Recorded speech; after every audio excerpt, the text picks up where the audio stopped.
하나님의 말씀은 역대하 36장 22절, 23절의 말씀입니다.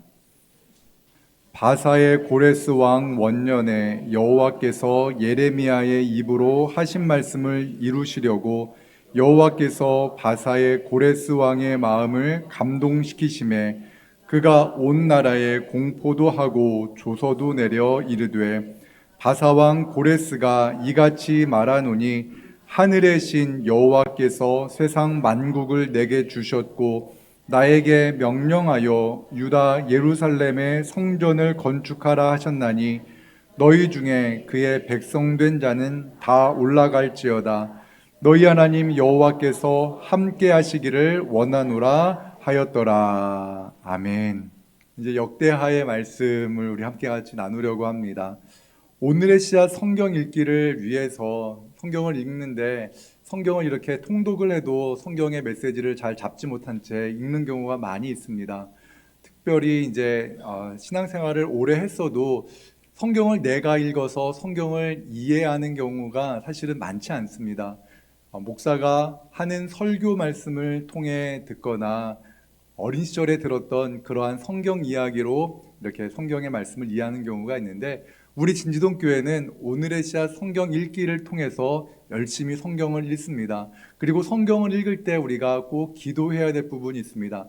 성경이 사람들에 의해서 쓰여졌지만 성령의 영감으로 성령의 은혜로 쓰여진 책이기 때문에 성령께서 은혜를 베풀어 주시면 성경이 깨달아지는 줄로 믿습니다. 그래서요, 그런 말씀 어떤 분께서 하셨어요.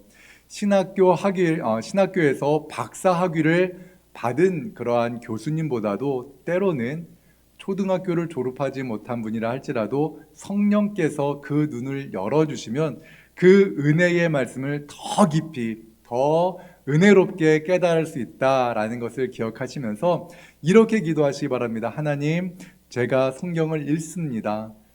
제 눈을 열어주셔서 성령에 의해 기록되어진 이 말씀을 깨닫게 하여 주옵소서. 짧게 기도를 하시고 성경을 읽을 때 하나님의 그 크고 놀라우신 은혜를 우리가 경험할 줄로 믿습니다. 역대하의 말씀을 우리가 이제 같이 함께 오늘의 씨앗 성경 읽기를 통해서 함께 나누고자 하는데요. 제가 오늘의 씨앗 성경 읽기를 할 때는 한 10개 정도의 성경 구절을 이 성경에서 뽑아냅니다. 그래서 그 중에 그 10개 정도, 10개 전후로 해가지고 11개가 될 때도 있고 9개가 될 때도 있는데요. 그 말씀을 중심으로 해서 이 책의 흐름을 가지고 같이 이야기하면서 함께 같이 말씀을 나누고 있으니까요. 이 오늘의 씨앗 성경 읽기를 제가 이제 함께 나눈 다음에는 여러분들이 그거에 맞춰서 성경을 읽으면 성경이 조금 더 이해가 될 거라고 믿습니다. 오늘 우리가 함께 나눌 말씀은요, 역대하인데요. 역대하의 말씀은 다윗이 죽은 후의 이야기를 담고 있습니다. 누가 죽은 후에요? 다윗이 죽은 후에. 그러니까 역대상은요, 어찌 보면은 아담으로부터 시작해가지고 쭉 계보가 내려오지만 중심적인 인물은 다윗입니다. 다윗이 어떠한 인물인가? 이스라엘에 있어서 다윗 왕의 위치를 알아볼 수 있을 정도로 역대상에서는 다윗 한 사람의 이야기를 중심으로 기록되어져 있습니다. 그리고 다윗의 아들, 그 다윗 이후에 왕이 된 사람이 누구입니까? 솔로몬이죠. 솔로몬이 행한 일 중에서 가장 좀 두드러지는 일이 무엇이었냐면은 성전 건축입니다. 어찌 보면은 솔로몬이 그 성전 건축을 하는데 성전 건축을 위해서 재료는 누가 다 준비했죠? 다윗이. 전쟁에서 엄청난 전쟁을 치렀거든요. 끊임없이 전쟁을 치르면 이기면 또 노획물, 전리품들을 엄청 모아가지고 오면 그걸 또 성전 준비를 위해서 창고에다 다 모아둔 겁니다. 그래서 그 물품을 가지고 또한 다윗의 관계 속에서 있었던 그 다윗의 친하게 지냈던 왕들이 또한 건축을 위해서 필요한 목재도 보내주고 그래서 솔로몬이 그 성전 건축을 합니다. 성전 건축이 어디에서 이루어졌는가 지난 시간에도 살펴보긴 했는데요. 함께 역대하 3장 1절의 말씀을 같이 읽겠습니다. 역대하 3장 1절입니다. 시작. 예루살렘 모리아 산에 여호와의 전 건축하기를 시작하니 그곳은 전에 여호와께서 그의 아버지 다윗에게 나타나신 곳이요 여부스 사람 오르난의 타작마당에 다윗이 정한 곳이라. 아멘. 다윗이 오르난의 타작마당에서 이렇게 성전 건축을 합니다. 그때 하나님이 심판하셨을 때 하나님의 천사가 그 오르난의 타작마당에서 만났고 그곳에서 다윗이 제사를 드립니다. 그리고 그곳에서 이제 성전이 건축되어졌다라고 말합니다. 솔로몬은 성전 건축을 한 후에 기도했습니다. 하나님, 이 성전을 향해 기도하는 그 백성들의 기도에 응답하여 주십시오. 그리고 성전을 봉헌했을 때 하나님의 영광이 성전에 가득했습니다. 성전에 임하신 하나님의 영광을 바라보면서 백성들이 그 성전 앞에서 엎드려 경배했습니다. 하나님께서는요, 솔로몬의 기도에 응답하셨습니다. 그리고 이 성전에 하나님의 마음이 항상 여기 있으라 말씀하셨습니다. 성전 안에서 하는 기도에 대한 하나님의 약속의 말씀을 같이 보겠습니다. 역대하 7장 15절과 16절의 말씀 같이 읽겠습니다. 이제 이곳에서 하는 기도에 내가 눈을 들고 귀를 기울이리니 이는 내가 이미 이 성전을 택하고 거룩하게 하여 내 이름을 여기에 영원히 있게 하였습니다. 내 눈과 내 마음이 항상 여기에 있으리라. 아멘. 예수님이 오시기 전까지는요, 성전을 향해 기도하는 그 기도가 맞는 기도였습니다. 다니엘도요, 바벨론의 포로로 끌려가도 그는 항상 성전을 바라보면서 기도했습니다. 그리고 하나님께서는 그의 기도에 응답하셨습니다. 그런데 우리가 지금 이 예배당, 우리 진지도교회 건물 너무나 아름답죠. 이 예배당은 그냥 예배당일 뿐입니다. 성전은 아닙니다. 성전은 어디에 있습니까? 바로 우리의 몸이 성전이라고 분명히 말씀하셨습니다. 그리고 우리 주님께서 말씀하셨습니다. 네가 골방에서 기도할 때라도 우리 하나님 아버지께서 그 기도에 응답하신다 말씀하셨습니다. 그러니까 우리 몸이 성전입니다. 그리고 우리가 어느 곳에서 무엇을 하든지 하나님의 영광을 위해 살아가야 합니다. 그렇기 때문에 우리가 제가 누누이 말씀드리지만 하루를 기도로 시작하기 원합니다.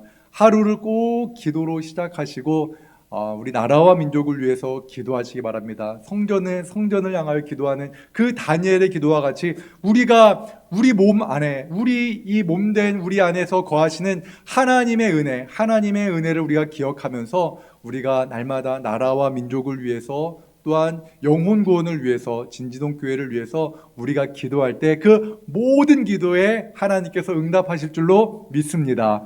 여러분, 참 너무나 은혜롭고 또한 재미있는 것이요, 우리가 기도의 응답을 경험해야 됩니다. 하나님이 내 기도에 응답하시는구나, 내 이 세밀한 기도, 내 이 작은 신음에도 하나님 응답하시는구나라는 것을 날마다 경험하시기 바랍니다. 이것이 축복이더라고요. 그 기도에 응답하신다, 이 기도에 응답하신다는 그 하나님의 은혜, 이것을 우리가 꼭 기억하고 경험하였으면 좋겠습니다. 그런데 이제 우리 역대 상하에서는요, 열왕기 상하에서는 보지 못했던 그러한 말씀들이 곳곳에 숨어 있습니다. 그래서 역대 상하에서 이제 보는 그런 여러 가지 말들을 통해서 열왕기 상하에서 보지 못했던 말씀들을 서로 이제 꿰어 맞히듯이 하면서 그때 솔로몬이, 그때 여호사밧이 이러한 일을 했구나라는 것들을 우리가 하나둘 발견하게 되는데요. 열왕기 상에서 솔로몬에 대한 이야기가 여러 군데 나오는데, 열왕기 상에서 솔로몬에 대한 이야기 중에서 찾아보기 어려운 말씀이 하나가 있는데요. 솔로몬이 아내가 참 많았잖아요. 그리고 그 애굽의 공주를 이렇게 아내로 맞아들이고 그렇게 또 별궁을 짓고 그런 일을 하는데요. 왜 솔로몬이 별궁을 지었는가에 대해서 그가 직접 언급하지 않았던 그러한 내용이 하나가 있는데요. 그 내용에 대해서 한번 살펴보도록 하겠습니다. 역대하 8장 11절의 말씀 같이 읽겠습니다. 시작. 솔로몬이 바로의 딸을 데리고 다윗 성에서부터 그를 위하여 건축한 왕궁에 이르러 이르되 내 아내가 이스라엘 왕 다윗의 왕궁에 살지 못하리니 이는 여호와의 궤가 이른 곳은 다 거룩함이니라 하였더라. 아멘. 솔로몬이 바로의 딸 공주를 위해서 별궁을 짓습니다. 그 궁전도 굉장히 화려했습니다. 굉장히 크고 아름다웠는데 그가 왜 바로의 공주를 위해서 별궁을 지었는가? 사실은 열왕기에서는 잘 이해를 못합니다. 그런데 역대하에서는 이렇게 말하는 겁니다.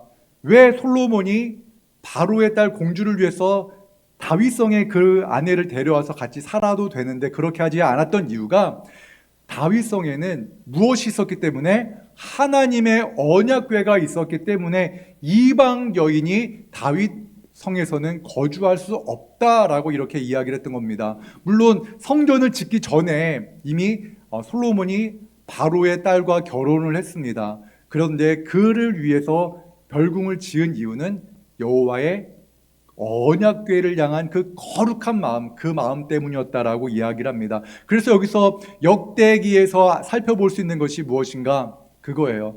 성전이 얼마나 거룩한가, 그리고 여호와의 언약궤가 얼마나 거룩한가에 대해서 솔로몬도 타락하기 전에는, 이방 여인들에 의해서 마음이 빼앗겨서 우상에게 절하기 전에는 그도 이렇게 신앙의 본질을 지키고 있었다라는 것을 이야기를 합니다. 그리고 이제 솔로몬이 성전 공사를 결점 없이 끝낸 후에 솔로몬이 어떻게 영화를 누렸는가는 열왕기에서도 나옵니다. 그런 후에 솔로몬의 아들이 누구였죠? 르호보암입니다. 르호보암이 이제 솔로몬의 뒤를 이어서 왕이 되었습니다. 르호보암 시대에 나타난 중요한 것은 하나입니다. 이겁니다. 이스라엘이 두 개로 나뉩니다. 여로보암, 느밧의 아들 여로보암이 통치하는 10개 지파를 중심으로 된 이스라엘과 베냐민과 유다 지파를 중심으로 르호보암이 통치하는 유다 왕국이 나뉘어집니다. 그래서 두 개의 이스라엘로 나뉘어진 겁니다. 이스라엘과 유다. 우리나라가 남북으로 분열되어진 것과 같이 그렇게 나뉘어졌습니다.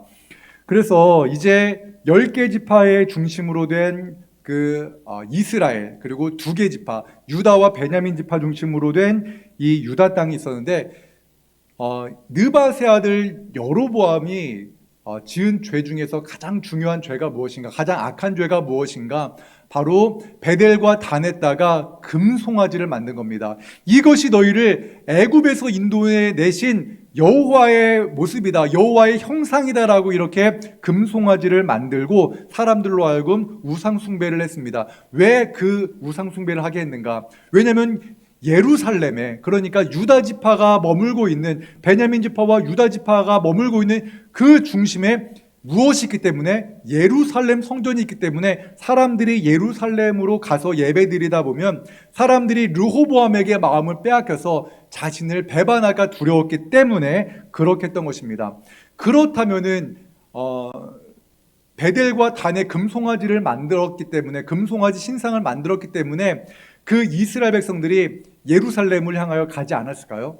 물론 대부분의 사람들은 그 예루살렘에 머물렀어, 이스라엘, 그들이 살고 있던 그 땅에 머물렀습니다. 하지만 레위 지파, 제사장들과 레위 지파 사람들을 중심으로 해서 예배의 본질을 회복하고자 하는 그러한 마음을 가지고 신앙의 본질을 찾아서 성전 중심, 하나님께 온전한 예배를 드리기 위해서 유다로 건너왔다라고 말하는 겁니다.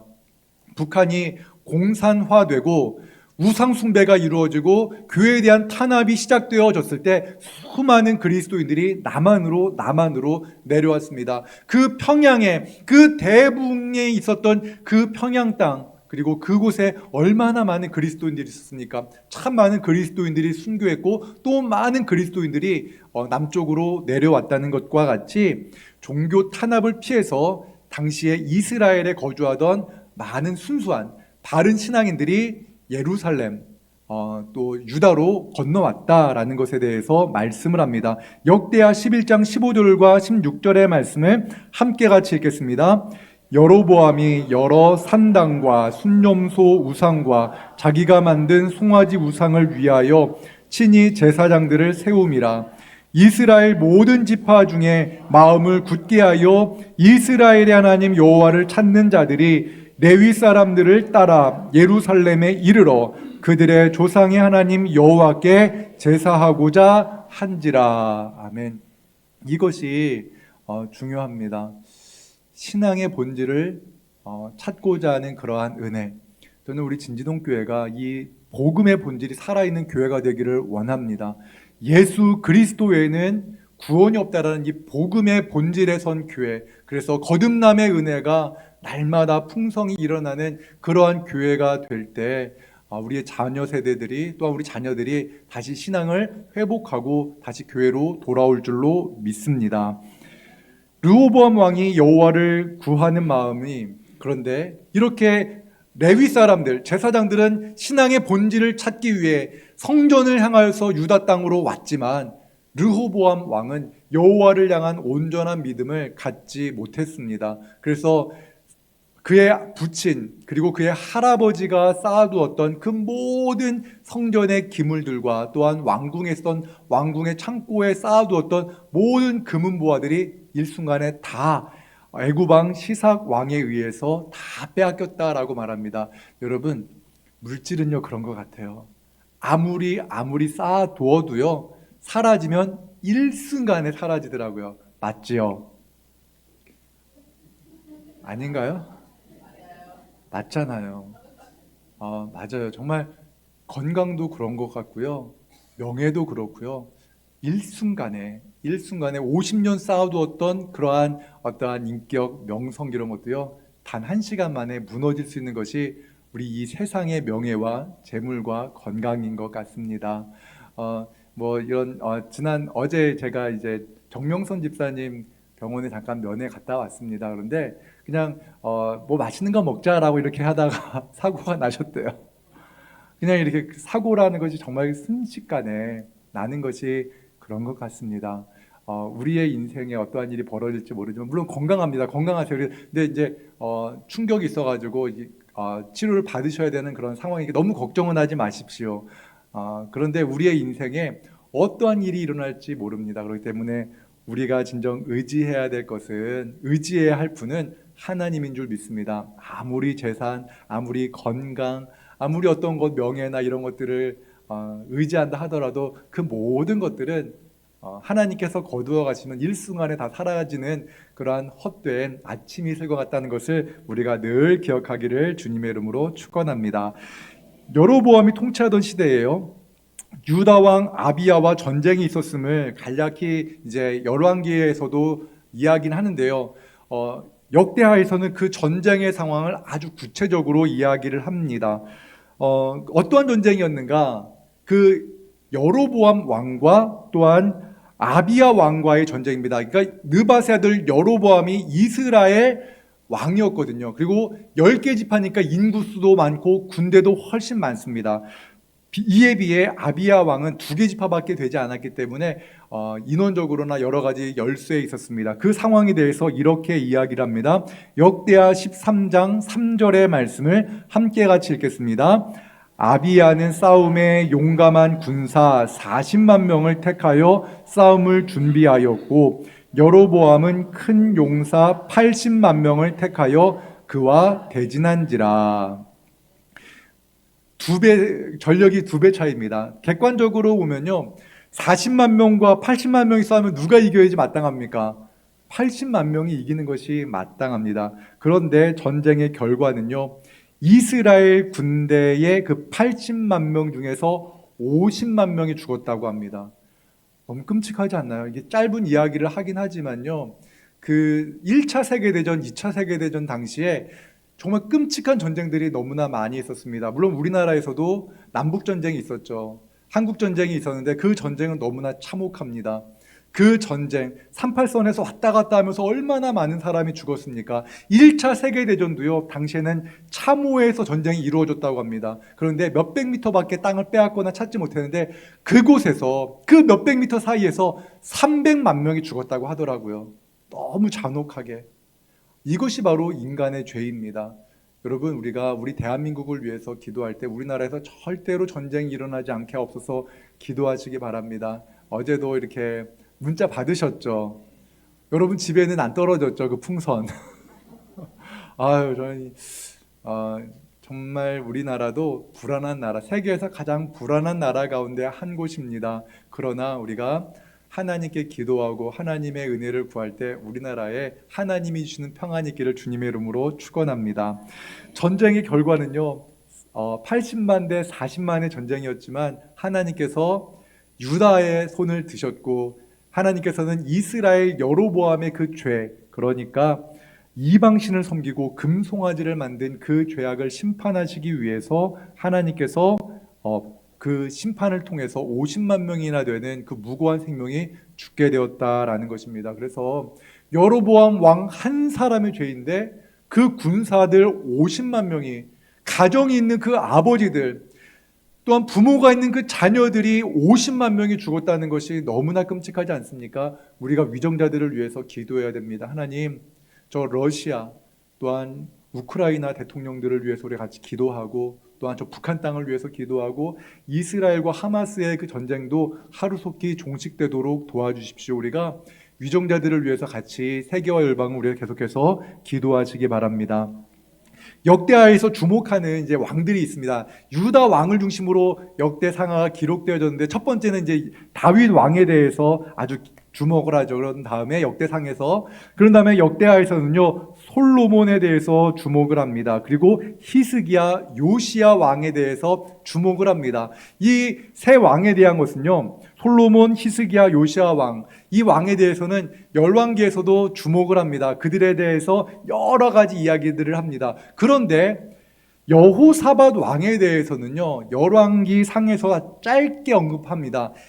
열왕기상 22장에서 짧게 여호사밧이 어떠한 일을 했다라는 것에서 짧게 언급을 하는데, 역대하에서는요 여호사밧 왕에 대해서 아주 길게 언급을 하는 것을 봅니다. 다른 왕들은 익숙하지만 여호사밧 왕에 대해서 우리가 익숙하지 않은데요, 여호사밧에 대한 기록이 역대하 17장부터 20장까지 여호사밧 왕에 대한 기록이 자세히 기록되어져 있습니다. 그런데 그가 행한 여러 가지 일들 중에서 중요한 사역 중에 하나가 바로 이것입니다. 레위 사람들을 보내서 하나님의 말씀을 가르치겠다라는 겁니다. 우리 함께 같이 역대하 17장 7절과 9절의 말씀 같이 읽겠습니다. 시작. 그가 왕 위에 있은 지 3년에 그의 방백들 벤하일과 오바댜와 스가랴와 느다넬과 미가야를 보내어 유다 여러 성읍에 가서 가르치게 하고, 그들이 여호와의 율법책을 가지고 유다에서 가르치되 그 모든 유다 성읍들로 두루다니며 백성들을 가르쳤더라. 아멘. 왕인데요, 왕으로서 그가 하나님의 율법을 알고 있는 그 레위 사람들을 유다 지방으로 다 보내는 겁니다. 그래서 그들에게 무엇을 가르친 겁니까? 하나님의 말씀을 가르치겠다라는 겁니다. 너무나 놀랍죠. 여호사밧 왕이 우리 백성을 살리는 길은 하나님의 말씀이다 라는 그런 믿음을 가지고 레위 사람들을 통하여서 이스라엘 백성들에게 하나님의 말씀을 가르쳤습니다. 이것이 여호사밧 왕이 한 그러한 사역 중에 하나이고요. 또 여호사밧 당시에 연합군대 모압과 암몬 그리고 마온 사람들이 유다 왕 여호사밧을 치고자 했습니다.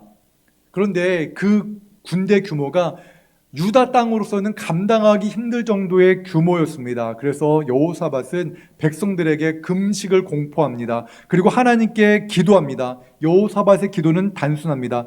우리 하나님이여, 그들을 징벌하지 아니하시나이까? 우리를 치러 오는 이 큰 무리를 우리가 대적할 능력이 없고 어떻게 할 줄도 알지 못하옵고 오직 주만 바라봅니다. 하나님 도와주십시오라고 이렇게 기도했을 때 하나님의 영이 스가랴의 아들 야하시엘에게 임하였습니다. 그런데 하나님께서 말씀하시는 것 이겁니다.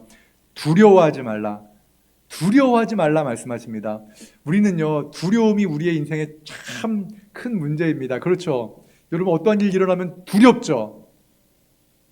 두렵죠? 두려워요. 옆에 있는 분에게 한번 인사해 주시기 바랍니다. 두려워하지 마십시오. 두려워하지 마십시오. 잠이 몰려와도 두려워하지 마십시오. 네, 저는 깨울 겁니다. 두려워하지 마십시오. 여러분, 우리는요, 작은 일이 우리 안에 일어나도요, 두려워요. 자녀들의 인생에 또한 내 미래에, 내 건강에, 사랑하는 사람의 어떠한 작은 일이 일어나도 덜컥 겁이 나는 것이 바로 우리의 연약함입니다. 그런데요, 하나님께 우리가 기도할 때마다 우리 주님 말씀하십니다. 두려워하지 말라. 그 연합군대가 몰려왔을 때에도 하나님께서 말씀하십니다. 두려워하지 말라. 그리고 우리의 인생 가운데 작은 일, 내가 감당하기 어려운 그 일을 만났을 때도 하나님은 동일하게 말씀하십니다. 두려워하지 말라. 우리 이 한 주간 우리가 주님께 기도할 때 하나님의 음성을 듣는 은혜가 있기를 원하는데요, 그 말씀은 이겁니다. 두려워하지 말라. 이 음성을 듣는 한 주가 되기를 주님의 이름으로 축원합니다. 역대하 20장 21절 22절의 말씀 같이 읽겠습니다. 시작.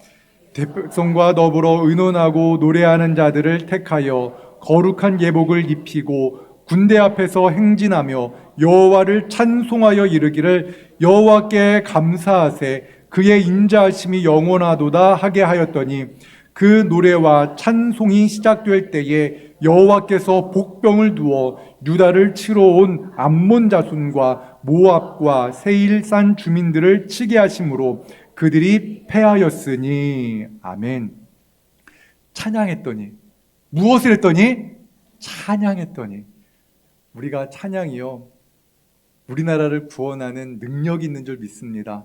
찬양과 기도를 했더니 하나님께서 그 모든 대적들을 무찌르셨습니다. 하나님께서 암몬과 모압을 치신 후에 또 그 두 민족이 서로 싸우게 하셔서 모압과 암몬을 다 무찔러 주셨습니다. 찬양이 능력인 줄로 믿습니다. 우리 진지동교회는 찬양과 기도와 또한 말씀대로 살아가는 그러한 은혜가 있음으로 말미암아 우리가 이러한 거룩한 자존감을 가졌으면 좋겠습니다. 우리 대한민국에 우리 진지동교회가 꼭 필요한 교회다라는 이러한 거룩한 자존감을 가진 모든 성도님들이 되시기를 주님 이름으로 축원합니다. 열왕기에 기록된 유다의 왕들에 대해서 이제 여러 왕들에 대해서는 계속해서 반복해서 기록합니다. 그런데 열왕기 상에 기록되어지지 않은 일이 하나가 나오는데요, 그것은 바로 아하스 왕의 범죄로 인해서 많은 유다 백성이 아람 왕에게 포로로 잡혀갔다라는 말은 열왕기에는 기록되어져 있지 않습니다. 그러니까 유다 왕 아하스가 죄를 범하였거든요. 엄청나게 많은 우상들을 해외에서 수입해 왔습니다. 여러 나라, 아수르에서 이러한 신전이 있으면은 막 가져와 가지고 그걸 가지고 막 신전을 쌓고 그 신전에서 예배했습니다. 성전은 뒷전이었습니다. 그 죄로 인해서 많은 백성들, 유다 백성들이 아람 왕에게 포로로 끌려갔습니다. 그리고 이스라엘, 그러니까 북이스라엘과의 전쟁 후에 20만 명이나 되는 유다 사람들이 이스라엘 사람들에 의해서 포로로 끌려갔다라고 말합니다. 이때는 남녀노소 많은 사람들이 포로로 끌려가는 겁니다. 여러분, 20만 명이 말이 됩니까? 엄청나게 많은 사람들이 그렇게 포로로 끌려갔는데, 그렇게 이제 포로가 되어서 같은 동족의 노예가 되는 겁니다. 그런데 그때 하나님의 사람 오뎃이 이스라엘 사람들에게 동포를 노예로 삼는 것은 죄다라고 이렇게 선포했습니다. 그런데 만약에 예전 같았으면은 그를 죽일 겁니다. 우리가 잡아왔고 우리가 전쟁을 해서 데려온 노예인데 네가 뭐야라고 이렇게 그 오뎃을 죽이려고 했을지도 모르지만, 그때 하나님의 영이 강력하게 역사하셔서 이스라엘 사람, 그러니까 믿음이 연약하고 우상 숭배에 길들여져 있던 그 이스라엘 백성들이 그 노예로 잡아왔던 유다 사람들을 돌려보내는 그러한 은혜가 있었다라는 것도 이야기를 합니다. 그리고 아하스의 왕 히스기야, 그러니까 아하스가 굉장히 악한 왕이었거든요. 이것이 역설이에요. 그렇게 악한 왕이 있었는데 그 뒤를 이은 히스기야 왕은요, 참 하나님의 마음에 합한 다윗과 비슷한 왕이었다라는 것을 말씀합니다. 그리고 히스기야가 왕으로 이제 즉위할 당시에 어떤 일이 있었는가? 왕으로 통치할 때쯤에 어떤 일이 있었냐면은 이스라엘이 아수르에 의해서 멸망당했습니다. 그리고 아수르는요, 그 이스라엘 백성들을 잡아가지고요, 그 백성들을 자신의 그 지배지, 그러니까 식민지에다가 이곳저곳에 보내버린 겁니다.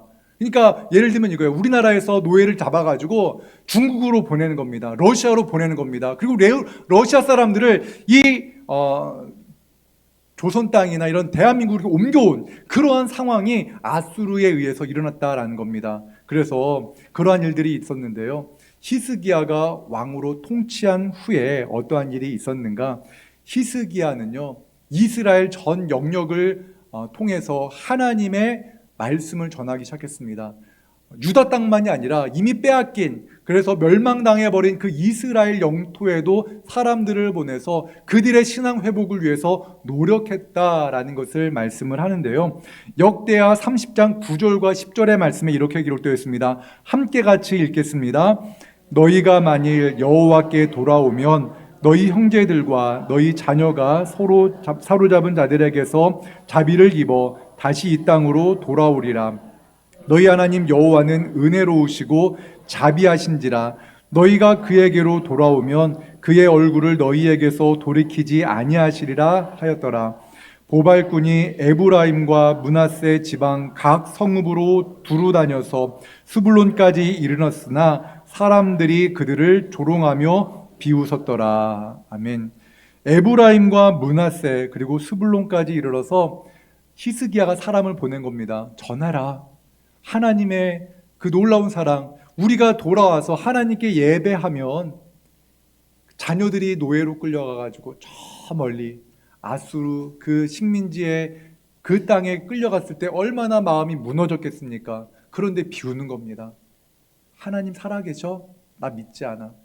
그렇게 사람들이 비웃었다라고 말을 합니다. 여러분, 이것이 바로 신앙의 현실입니다. 그렇게 절망적인 상황에서도 하나님을 의지하지 않는 그러한 사람들의 모습이 있었다라고 말합니다. 그런데 히스기야는요, 이스라엘 백성들, 그러니까 유다와 베냐민 지파 중심의 유다 땅과 또한 그 이스라엘 땅에서 이미 멸망을 경험했던 그 남아있는 백성들에게 같이 유월절 예배를 드리자라고 이렇게 사람들을 모았는데요. 그리고 히스기야는 백성들과 함께 같이 기도했습니다. 그런데 놀라운 것은 이거예요. 성경에 이렇게 기록되어 있습니다. 하나님께서 히스기야의 기도를 들으시고 백성들을 고치셨다라고 말씀합니다. 하나님께서 히스기야를 통해서 백성들을 고치셨습니다. 하나님의 놀라운 은혜가 있는 겁니다. 여러분, 우리의 인생 가운데 어떠한 절망적인 상황이 있다 할지라도요, 하나님께서 사마리아 여인 찾아가셨잖아요. 우리 주님께서 사마리아 여인 만나 주셨잖아요. 그리고 그 인생이 복잡하게 너무나 꼬여있는 그 여인에게 말씀하셨습니다. 예배하라. 행동을 바꾸기 이전에 예배할 때 너의 인생이 회복되어질 것이다 말씀하셨습니다. 그렇기 때문에 우리도 삶이 너무나 힘겹고 모든 것이 너무나 복잡하게 얽혀있는 그때에 우리의 예배를 통하여서 하나님의 치유의 능력이 우리 가정 가운데 있기를 주님의 이름으로 축원합니다. 히스기야 왕은요, 여호사밧과 같이 감당하기 힘든 아수르 군대 앞에서도요 기도했습니다. 그리고 하나님께서 여호사밧 왕에게 베풀어 주셨던 은혜와 같이 히스기야의 기도에 응답하셔서 아수르에 의해서 멸망당하지 않게 지켜주셨습니다. 그런데 그 역시 약간 교만함으로 말미암아 범죄했습니다. 그런데 또 신앙의 역설이 이거예요. 히스기야와 같이 다윗의 길로 걸어갔던 그 훌륭한 왕, 그 아들이 어떠한 왕이 태어났는가? 므낫세 왕이 태어났습니다. 므낫세는요, 이스라엘에서 가장, 그러니까 유다 왕국에서 가장 악한 왕이었습니다. 심지어 그는 자기 아들을요, 자기 자녀를 번제로 드리기까지 했어요. 우상에게 번제로 드리기까지 했던 그러한 악한 왕이었습니다. 열왕기 하에서는요, 그의 죄악으로 말미암아 유다가 바벨론에 의해서 멸망당할 것이다 라는 그러한 말씀이 기록되어지기도 했습니다. 그런데 역대 하에서는요, 열왕기에서는 볼 수 없는 말씀이 또 한 구절 있는데요, 바로 그 악한 왕 므낫세가 바벨론의 포로로 끌려갔다가 그곳에서 회개했다라는 말씀이 기록되어져 있습니다. 함께 같이 역대하 33장 11절에서 13절의 말씀 같이 읽겠습니다. 여호와께서 아수르 왕의 군대 지휘관들이 와서 치게 하심에 그들이 므낫세를 사로잡고 쇠사슬로 결박하여 바벨론으로 끌고 간지라. 그가 환난을 당하여 그의 하나님 여호와께 간구하고 그의 조상들의 하나님 앞에 크게 겸손하여 기도하였으므로 하나님이 그의 기도를 받으시고 그의 간구를 들으사 그가 예루살렘에 돌아와서 위에 앉게 하심에 므낫세가 그제서야 여호와께서 하나님이신 줄 알았더라. 아멘. 므낫세 같이 악한 왕이라 할지라도요, 그 절망적인 포로 상황 속에서 내가 죄를 지었구나 회개하고 하나님께 기도했을 때 하나님께서 그의 인생을 회복시켜 주셨다라고 이렇게 말씀합니다. 이것이 은혜입니다. 이 죄는 하나님께서 용서하지 못할 거야. 그것은 우리의 생각입니다. 우리의 생각일 뿐입니다. 그 어떤 죄인이라 할지라도 하나님을 만나면 그 인생이 놀랍게 변화되어질 줄로 믿습니다. 우리가 이 믿음을 가지고요, 우리 자녀들을 위해서 또한 이웃들을 위해서 우리 복음을 전해야 됩니다. 복음을 전하고 하나님께서 일하실 것을 믿으면서 우리가 늘 그렇게 살아가기를 원합니다. 요시야에 대해서도 이제 언급을 하는데요. 우리가 열왕기에서 살펴본 것처럼 요시야 왕은 율법책을 발견했습니다. 그래서 이전에 없던 아주 그 유월절 명절을 크게 지켰습니다. 그리고 유다의 신앙이 회복되어지는 것처럼 보였습니다. 하지만 요시야는요, 애굽과의 전쟁에서 허무하게 죽고 요시야의 3명의 아들과 그의 손자 1명은 모두 허무하게 죽게 됩니다. 하지만 하나님께서는 그 예레미야를 통하여서 다시 하나님의 약속의 말씀을 주시는데요, 70년이 지나면, 포로로 끌려간 지 70년이 지나면 하나님께서 다시금 예루살렘의 성전을 회복시킬 것이다. 다시 포로로 잡혀갔던 사람들이 돌아올 것이다 라고 이렇게 말씀하셨는데요, 하나님께서는 바사왕 고레스를 통하여서 그 약속을 성취하십니다. 역대하 36장 22절 23절의 말씀을 같이 읽겠습니다. 바사의 고레스 왕 원년에 여호와께서 예레미야의 입으로 하신 말씀을 이루시려고 여호와께서 바사의 고레스 왕의 마음을 감동시키심에 그가 온 나라에 공포도 하고 조소도 내려 이르되 바사 왕 고레스가 이같이 말하노니 하늘의 신 여호와께서 세상 만국을 내게 주셨고 나에게 명령하여 유다 예루살렘의 성전을 건축하라 하셨나니 너희 중에 그의 백성된 자는 다 올라갈지어다. 너희 하나님 여호와께서 함께 하시기를 원하노라 하였더라. 아멘. 하나님께서는요, 하나님을 모를 것 같은 이방 왕을 통해서도 하나님의 약속의 말씀을 성취하시는 분이신 줄로 믿습니다.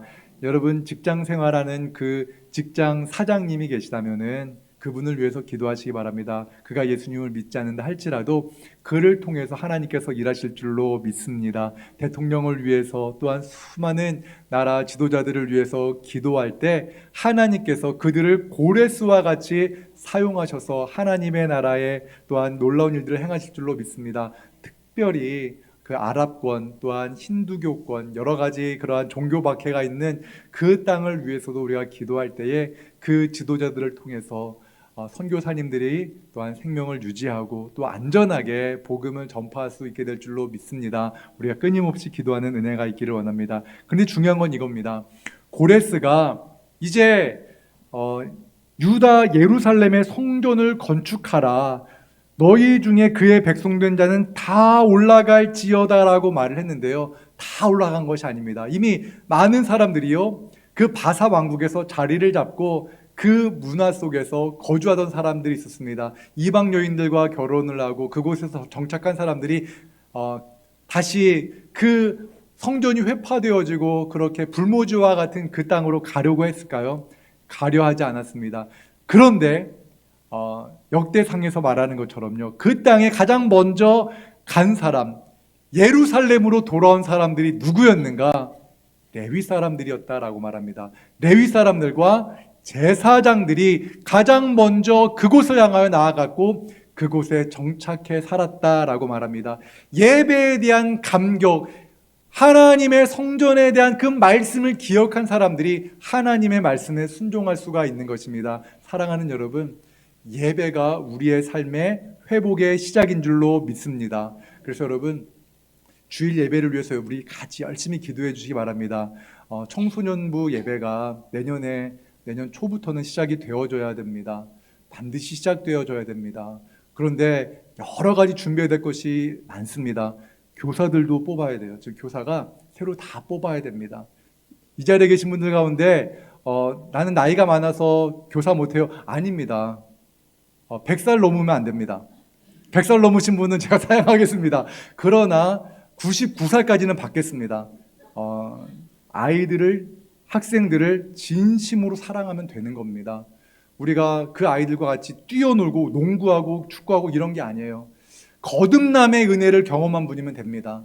거듭남의 은혜를 경험한 분이 그 아이 옆에서 그 아이를 손잡고 기도해 줄 수 있는 분이 청소년들을 위한 가장 좋은 교사의 자격 요건인 줄로 믿습니다. 그래서 교사들도 뽑아야 되고 여러 가지 것들을 해야 됩니다. 그래서 우리 장로님들 여기 대부분 계신데요.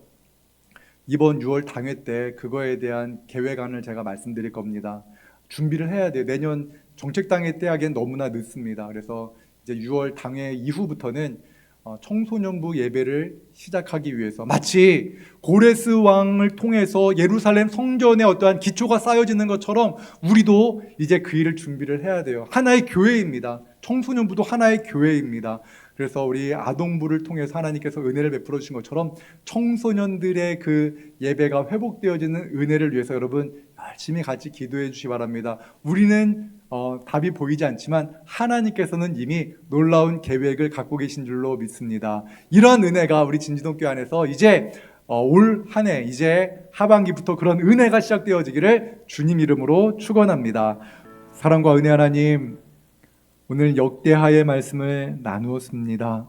하나님, 우리의 찬양이, 우리의 기도가 우리 대한민국을 지키는 힘인 줄로 믿습니다. 우리 진지동교회 성도들의 기도가 우리 대한민국을 지키는 힘인 줄로 믿습니다. 우리가 하루를 기도로 시작하게 하시고 또한 하루를 말씀 가운데 거하게 하시고 또한 하루를 감사의 기도로 마무리하는 우리 모두가 되게 하여 주시옵소서. 하나님, 우리가 깨어 기도하게 하시고 말씀을 읽을 때마다 성령께서 우리의 눈을 열어주셔서 이 말씀 안에 담겨있는 예수 그리스도의 크고 놀라운 은혜를 우리가 친히 경험할 수 있게 하여 주시옵소서. 모든 것 감사드리며 예수님 이름으로 기도하옵나이다. 아멘.